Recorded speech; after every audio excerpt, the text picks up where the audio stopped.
बोलिए श्री प्राणनाथ प्यारे की जय।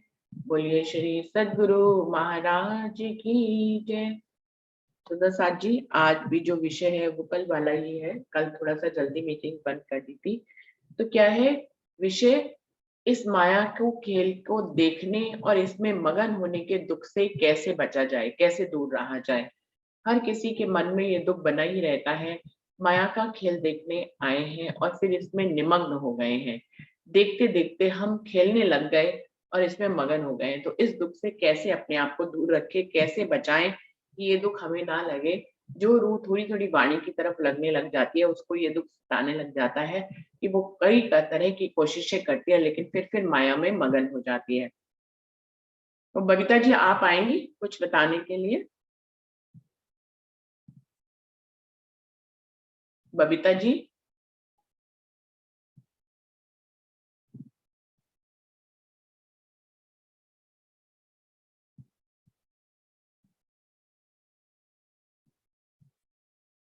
पारस भाई, आप बात करेंगे बताने की?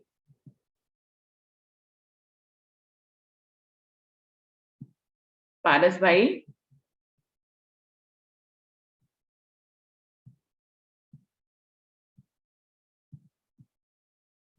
मेरी आवाज नहीं आ रही क्या सुंदर साथ जी? आ तो रही है, मैं बोल, माइक तो खुला है।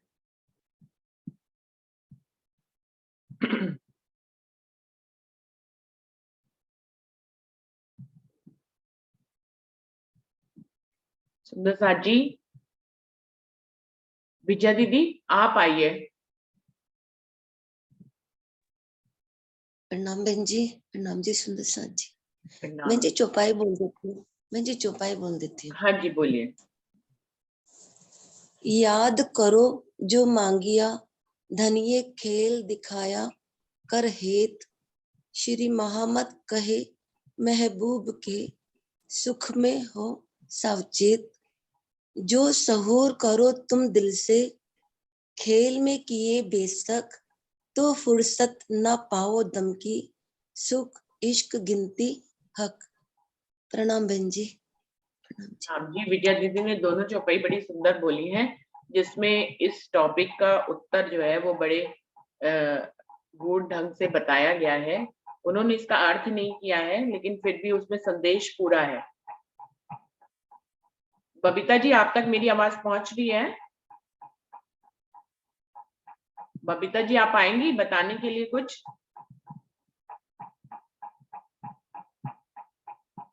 पारस भाई, आप मेरी आवाज सुन रहे हैं?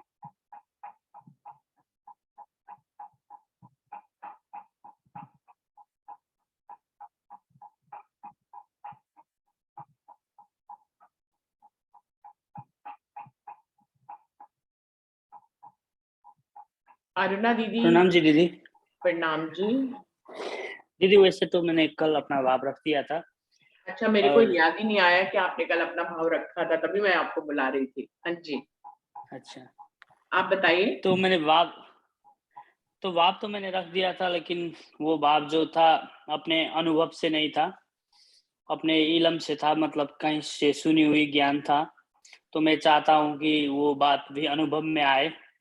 और मतलब दुख से तो हर कोई पीड़ित है, लेकिन जिस तरह हम जानते हैं कि चित्तवनी का महत्व क्या है, किस तरह साक्षी भाव से दुख से दूर हो सकते हैं, ये तो हम इन थ्योरी जानते हैं, लेकिन प्रैक्टिकल में अभी तक जीवन में उतरा नहीं है।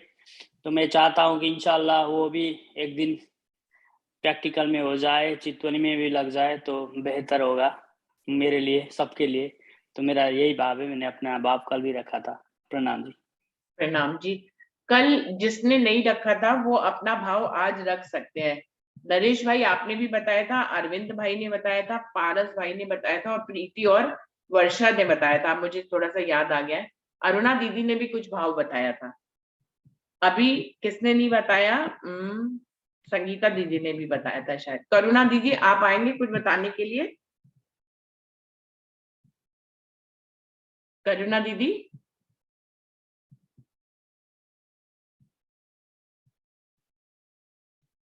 चलिए, आज इस टॉपिक के लिए वैसे भी कम लोगों ने ज्वाइन किया है आज, किसी कारण से। तो ज्यादा लोग हैं ही नहीं बोलने के लिए, और जो हैं उन सब ने कल कहीं ना कहीं बोला था। तो शुरुआत करते हैं इसकी, कहीं ना कहीं आज जितना भी समय मुझे जितना समझ में आता है इसके बारे में मैं बोलूंगी। ये दुख जो हम लोगों को सताता है कि हम हजार कोशिशें करते हैं, लेकिन फिर भी जो है हमारा मन बार बार दज्जाल से लड़ाई करते हुए भी माया में बार बार लिप्त हो जाता है, और ये दुख हमें सताता है। देखिए ये दुख हमें क्यों सताता है, क्योंकि कहीं ना कहीं हम राज्य से कनेक्टेड हो चुके होते हैं। अगर हम राज्य से कनेक्टेड नहीं हुए होते तो हमें ये दुख भी नहीं सताता। पूरी दुनिया में इतने ब्रह्मांड में लोग जी रहे हैं, किसी को भी इस बात का दुख है कि वो माया में लिप्त है? वो तो बल्कि और माया मांग रहे हैं, माया में और निमग्न हो रहे हैं, उन्हें माया में ही सुख मिलता है। ये इस बात का सूचक है।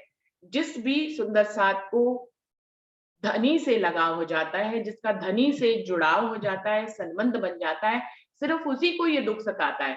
तो यहाँ पर पहली खुशी की बात ये है इस दुख के ऊपर, ये दुख तो सताता है लेकिन खुशी की बात ये है, इसमें एक खुशी छुपी हुई है, वो ये कि हम धनी से कनेक्टेड हैं। धनी से कनेक्टेड होने के कारण ही हमें ये दुख सताता है कि हम माया में क्यों निमग्न हो जाते हैं। हम माया को दृष्टा बनकर देखते क्यों नहीं है? हम माया में बार बार खेलने क्यों लग जाते हैं? हमें पता है कि ये माया झूठ है, फिर भी हम इस झूठ को सत्य मानकर इसमें खेलने लग जाते हैं।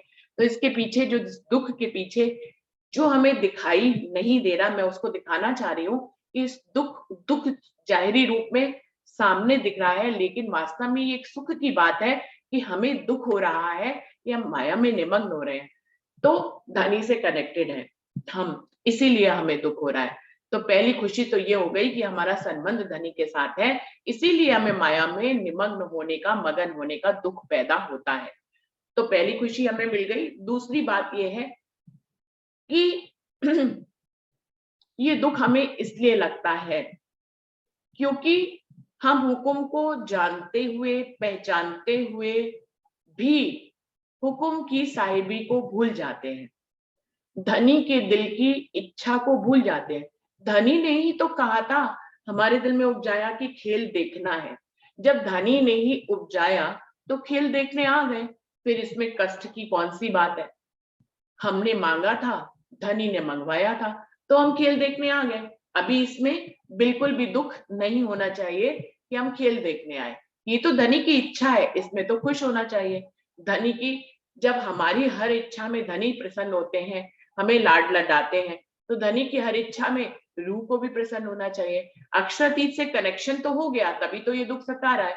लेकिन अक्षरातीत पूर्ण पारब्रह्म की पूरी साहिबी जो वो बताने के लिए आए, उसको भी नहीं पहचाना है। इसीलिए माया में मगन होने का हमें दुख सताता है। और इससे दूर कैसे रहे?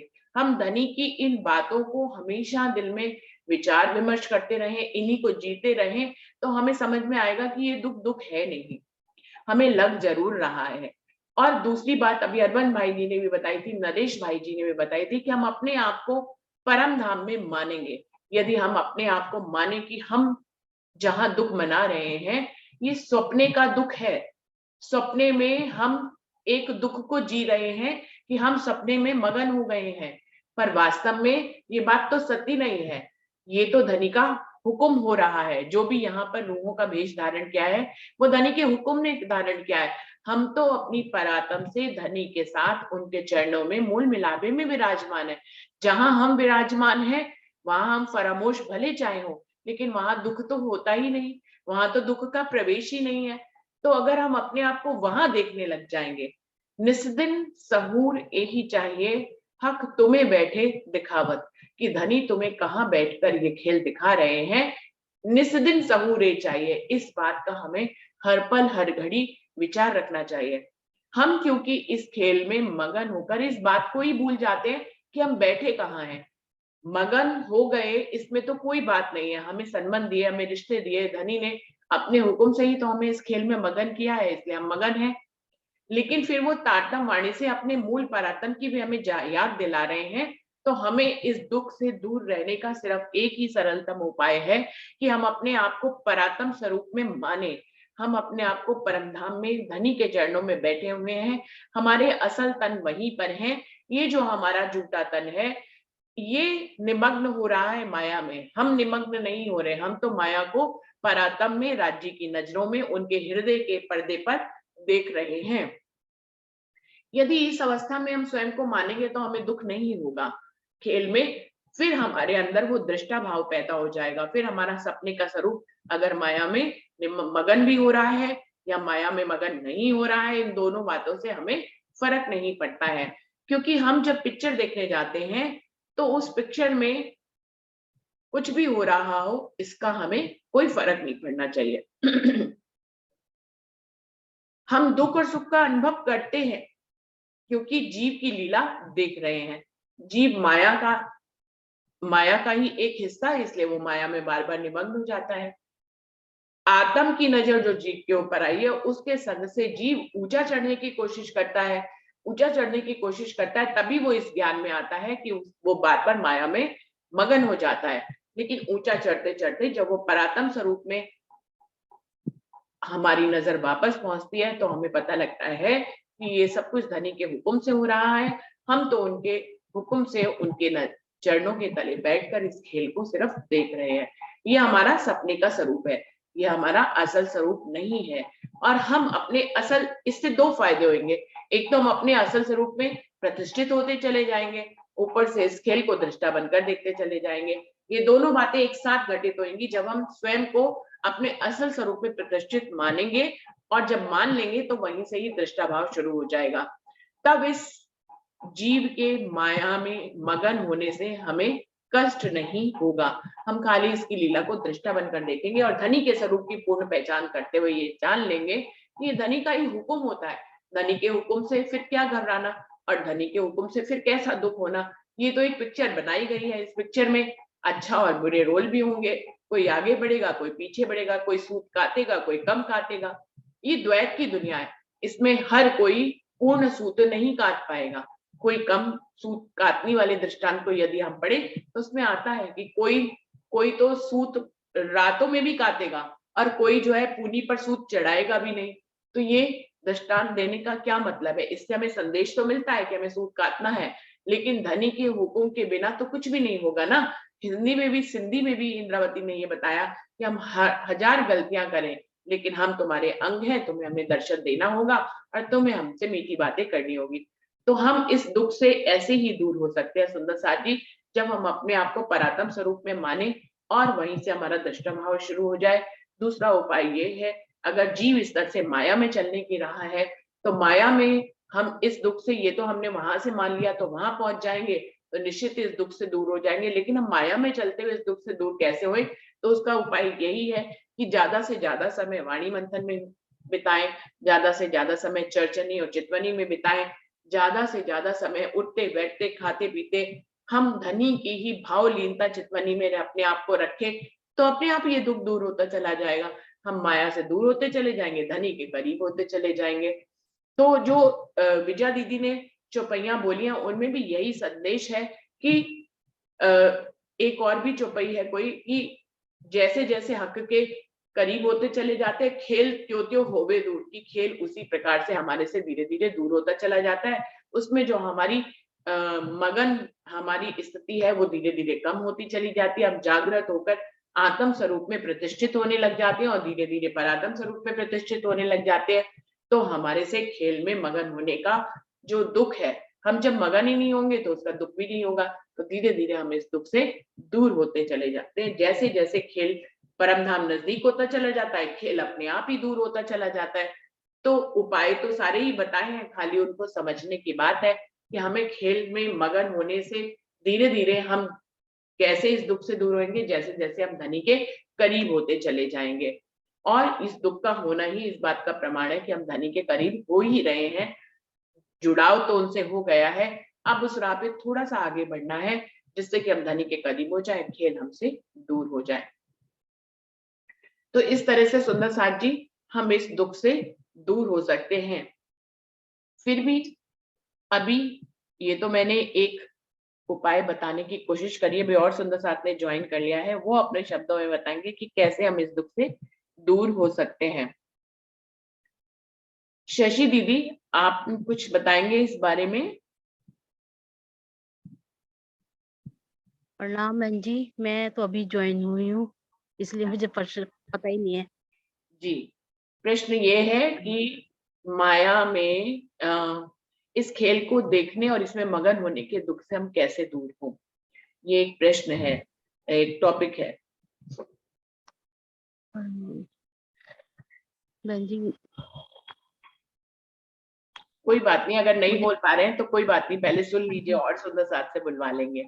हाँ जी, हाँ जी, प्रणाम जी। प्रणाम जी। जयंती भाई आप आएंगे कुछ बोलने के लिए?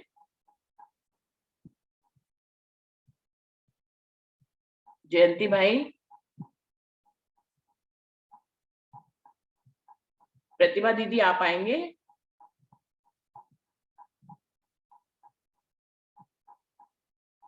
प्रणाम जी, प्रणाम जी। नहीं, मैं बाद में बोलती हूँ। आज आप बड़ी देर से ज्वाइन हुए प्रतिभा दीदी। हाँ, मेरे को थोड़ा टेम्परेचर हो रहा है अब उठी हूँ। अच्छा अच्छा अच्छा जी। हाँ, टेम्परेचर। कोई और सुंदर साथ अपने मन से आना चाहे तो जरूर आकर कोई भी बात कह सकते हैं। श्याम भाई आप कुछ कहना चाहेंगे क्या?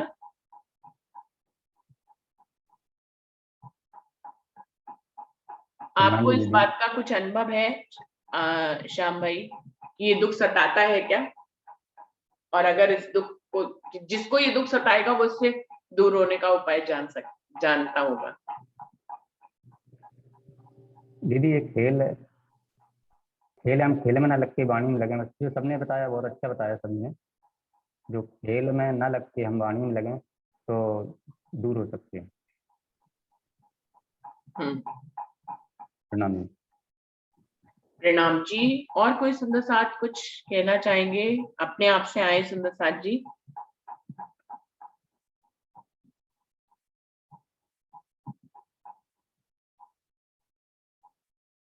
जयंती भाई तक मेरी आवाज लगता पहुंच नहीं रही है।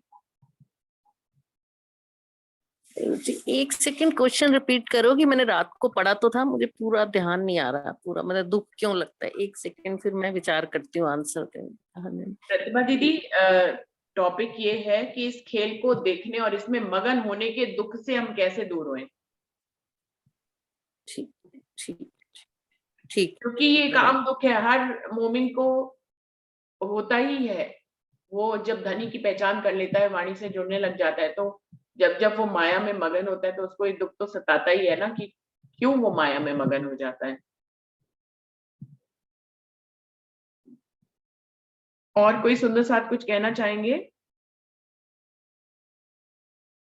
विजया दीदी अभी कोई कुछ नहीं कह रहा है तो तब तक आप अपनी चौपाई रिपीट करिए जरा, तो मैं तो उसका अर्थ कर ले कि उस चौपाई में धनी हमें क्या संदेश दे रहे हैं। ऐसा कर लेते हैं, तब तक सुंदर साथ विचार कर लेंगे।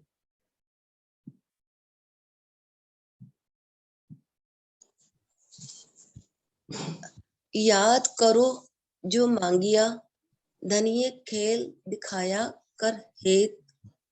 श्री महामत कहे महबूब के, सुख में हो सावचेत।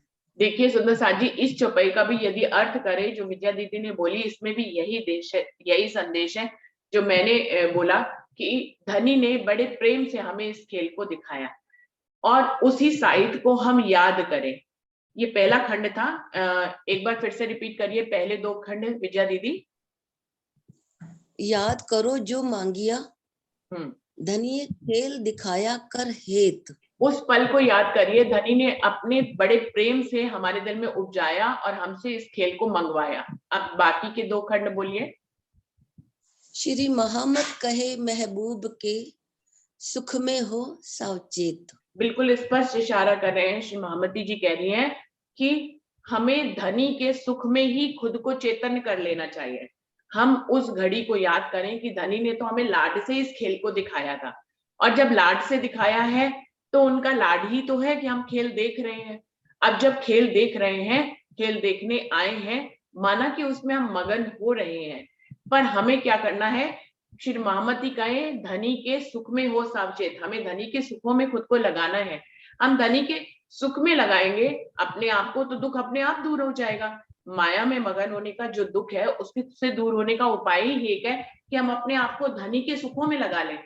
हम चितवनी में बैठे, हम वाणी मंथन में बैठे, हम स्वयं आत्मनिरीक्षण करें, हम स्वयं से जो है वाणी मंथन ग्रुप में तो कर ही रहे हैं, हम एकांत में भी करें, हम धनी की प्रेम में अपने आप को सराबोर रखें, उनके प्रेम का अपने पास अनुभव करें, तो हम धनी के सुखों में अपने आप को ज्यादा निमग्न रखें। जैसे जैसे हम धनी के सुखों में खुद को ज्यादा लगाते चले जाएंगे, वैसे वैसे हम इस माया में मगन होने के दुख से दूर होते चले जाएंगे। बल्कि जैसे जैसे हम धनी के सुखों में खुद को लगाएंगे, हम माया में मगन होना ही बंद हो जाएंगे, और जब माया में मगन ही नहीं होंगे तो उसका दुख भी पैदा नहीं होगा, जो इस चौपाई में बिल्कुल इस पर संदेश दिया है। अब विजय दीदी आप अपनी दूसरी चौपाई पढ़ें। जो सहूर करो तुम दिल से, खेल में किए बेशक। जो सहूर करो सब मिलके, तो खेल में किए बेशक। इंद्रावती जी इसमें हमें क्या संदेश दे रही हैं कि तुम इस दुख से कैसे दूर हो सकते हो।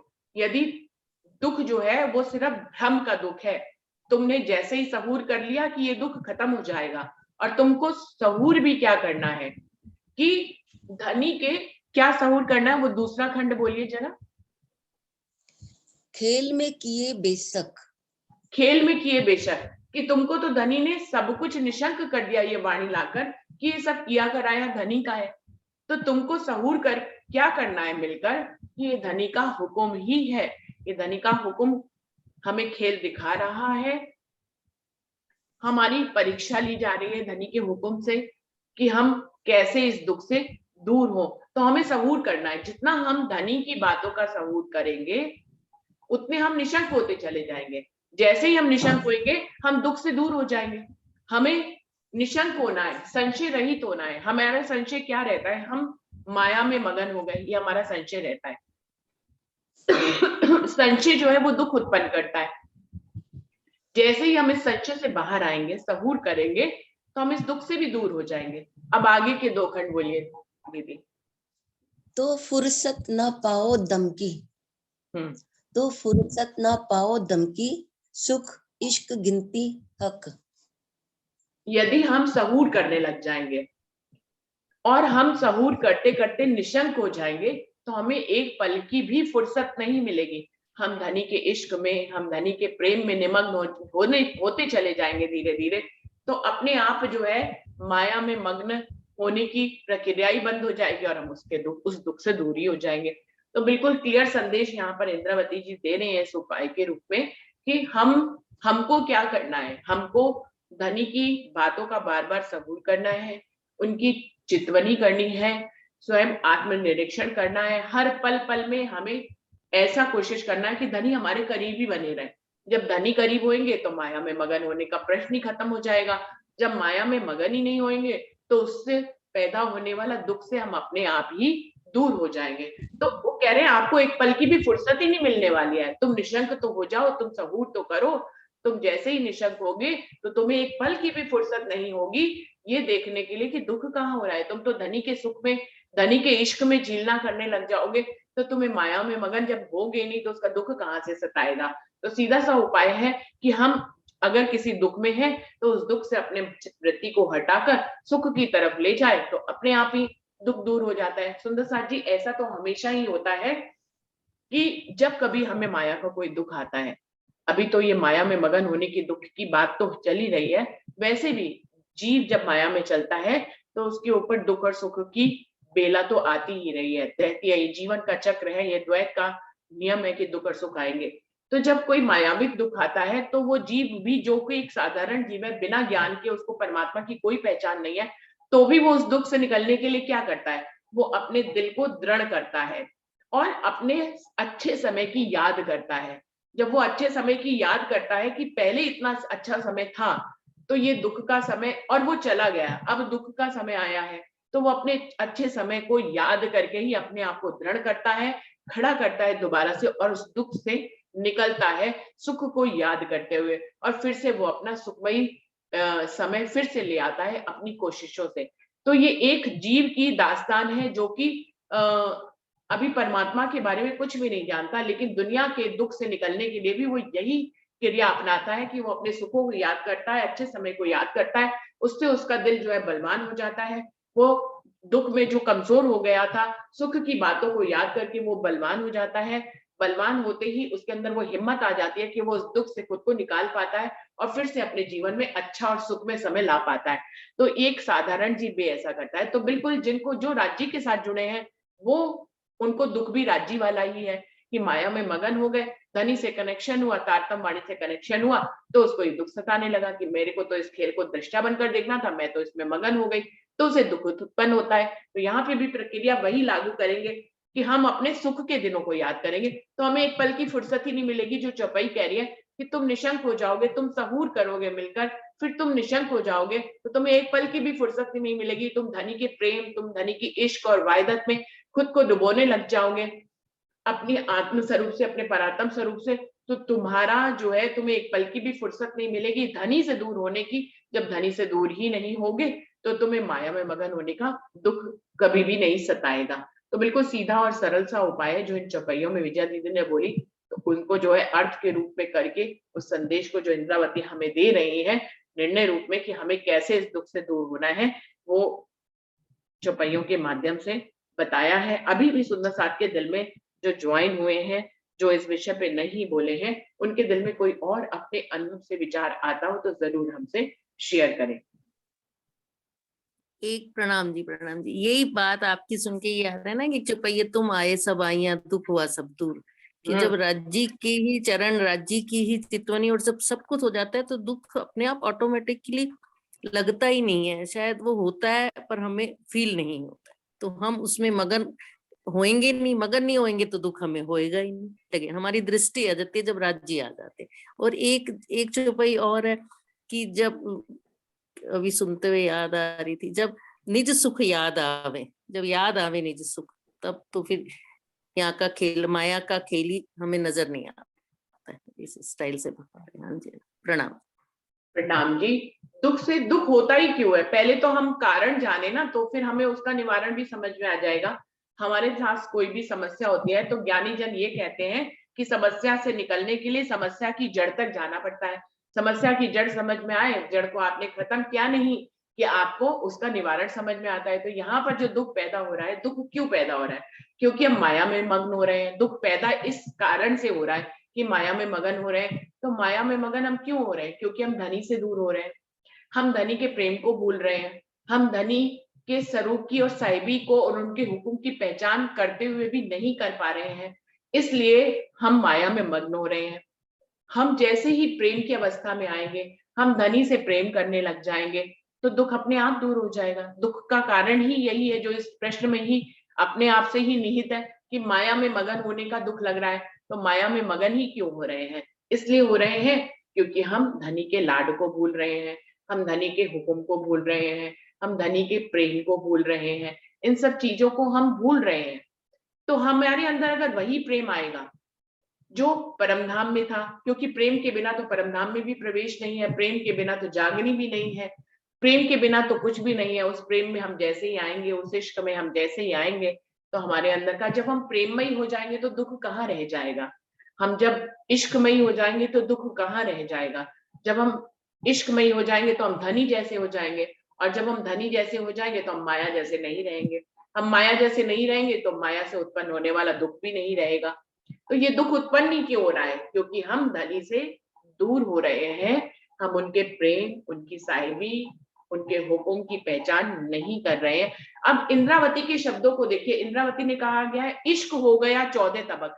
हम कह रहे हैं माया में मग्न होने का दुख से, दुख को सहन कर रहे हैं, और इंद्रावती इसी माया में आकर कह रही है कि इश्क हो गया 14 तबक। अब वैसे तो वाणी कहती है कि 14 तबक में इश्क आया ही नहीं है, धनी का इश्क तो धनी के पास ही है, तो 14 तबक में इश्क कैसे हो गया इंद्रावती के लिए?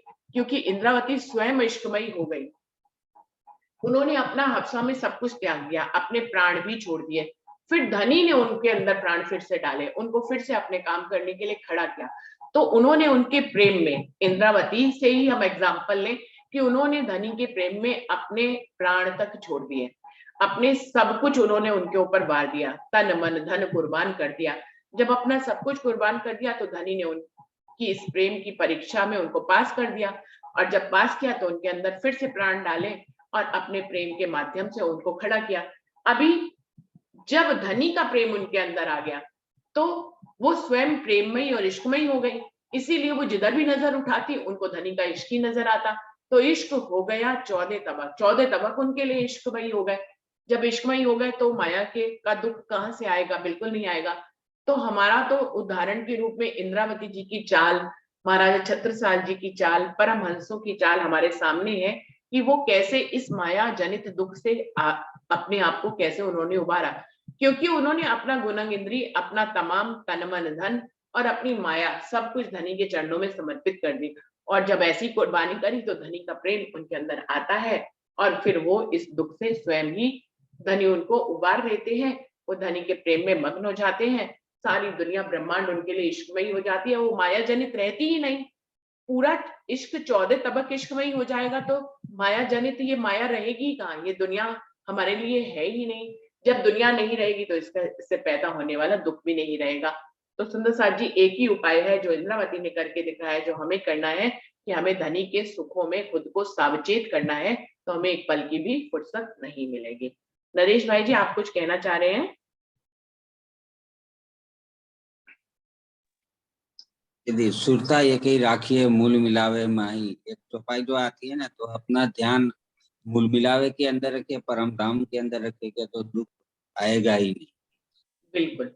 और दीदी इन दुख जिमी में बैठ के हम बोलते हैं कि दुख कहाँ से आता है, तो ये जो जिमी है, ये जो भूमि है, वो राज्य महाराज ने ये दुख रूपी जिमी ही, क्योंकि हमको दुख का खेल देखने का था, हमारी इच्छा खेल देखने की थी, दुख का खेल देखने का, दुख कैसा होता है उसका अनुभव करना था। तो राज्य महाराज ने जो ये खेल बनाया वो दुख रूपी ही खेल बनाया है। तो वो दुख रूपी खेल से हमको हटना है, वो दुख से हमको मिटना है। वो दुख हमको लगता नहीं है, तो वो दुख हमको कब नहीं लगेगा कि मेहरे देखे दूर। जब राज्य महाराज की मेहर होगी, तो राज्य महाराज की मेहर कब होगी, तो हम बार बार वाणी मंथन करेंगे, हम वाणी को धनी के चरणों से हम दूर नहीं होंगे। कहने का मतलब है कि धनी के चरणों से हम दूर नहीं होंगे, तो ये जो दुख रूपी जिमी में जो दुख है वो दुख भी दूर हो जाएगा, वो दुख हमको लगेगा नहीं।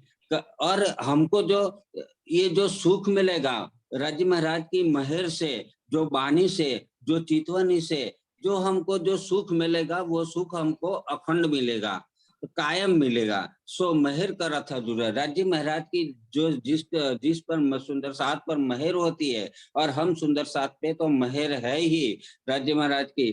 तो ये मेहर से राज्य महाराज के जो चरण कमल है, वो राज्य महाराज के चरण कमल और हम जो अर्श है वो हमारे नजीक हो जाता है, वो भी राज्य महाराज की मेहर से। तो ये जिमी में दुख तो है, लेकिन जिसके पास राज्य की मेहर है, जिसके पास वाणी मंथन है, जो राज्य के चरण कमल को पकड़ के रखा है, उसको तो दुख है ही नहीं, ऐसा मेरा मानना है दीदी। और दूसरी बात है कि ये संसार में हम देखते हैं कि जब पहले से किसी को अंदाजा आ जाता है कि आग लगेगी तो मैं क्या करूंगा, तो आग तो लगेगी, उसको मालूम है कि आग लगने वाली है, तो वो पहले से ही कुआं खोद के रखता है। और हम सुंदर साथ ऐसी बात है कि आग लगेगी ही नहीं तो कुआं की जरूरत भी नहीं है। अगर आग लगी तो तुरंत हम कुआं खोदेंगे तो जलेगा भी नहीं।